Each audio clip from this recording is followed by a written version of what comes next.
तर मग षडयंत्राचं हे बाहेर कसं येणार?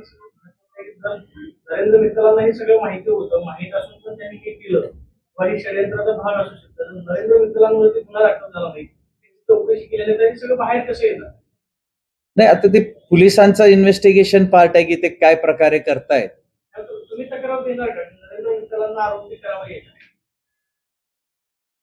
तक्रार अगर असं त्यांना गरज वाटली, त्यांनी मला सांगितलं तर करीन, पण आता म्हणजे त्यांच्या इन्व्हेस्टिगेशन पार्टचा मला अजून आयडिया नाहीये, का की मला जे जे काय वाटत होतं मी ते पोलिसांना सांगितलेलं आहे ऑलरेडी.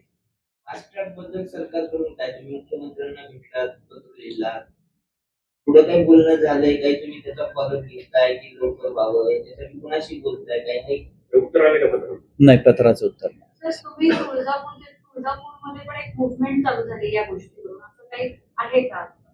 हो, मी तुळजापूरला जन्मलो, तिथंच मोठा झालो. माझे हे सगळे मुलं सुद्धा तिथंच, आमचे तिन्ही भावांचे मुलं सुद्धा तुळजापूरला जन्मले. शिक्षणासाठी आम्ही पुण्यात आलो होतो आणि तिथल्या लोकांना सुद्धा ह्या गोष्टींचा खूप दुःख आहे, म्हणून तिथं सुद्धा ते लोक म्हणजे कुठं आपलं आपलं दुःख व्यक्त करत आहेत. समाजाकडून कशा प्रकारची प्रतिक्रिया आणि सहानुभूती किंवा आपल्या या संघर्षाच्या लढाईमध्ये सहभाग आहे? मी सगळ्या समाजांना हात जोडून विनंती करतो, आतापर्यंत तुम्ही माझा सगळ्या खूप चांगला साथ दिलाय.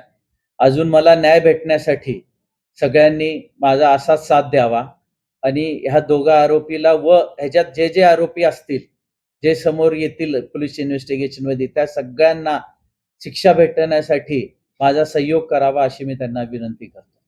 पाठीमागे तुम्ही मीडियाशी बोलताना असं म्हटलं होतं की लोहगडावर परिस्थिती ज्यांनी पाहिली त्यांनी पुढे यावं असं आवाहन केलं होतं. तुमच्याशी कोणी कॉन्टॅक्ट वगैरे केलाय? माझ्याशी कोणी कॉन्टॅक्ट नाही केलं. मी त्यासाठीच आवाहन केलं की त्यांनी पोलिसांकडे जावावं आणि त्यांनी त्यांच्याशी काय असेल ते सांगावं. सर, याच्यामध्ये काही जे मोबाईल रिकव्हरी केले आणि त्या चॅटिंग आणि व्हिडिओवरून असं लक्षात येते की अनेक महिन्यांपासून ज्या वेळेस लग्न ठरलं त्यानंतरच खऱ्या अर्थाने कट रचला गेला.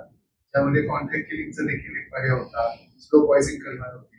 या ज्या काही गोष्टी बाहेर येत आहेत वेगवेगळ्या माध्यमात, तर कितपत तथ्य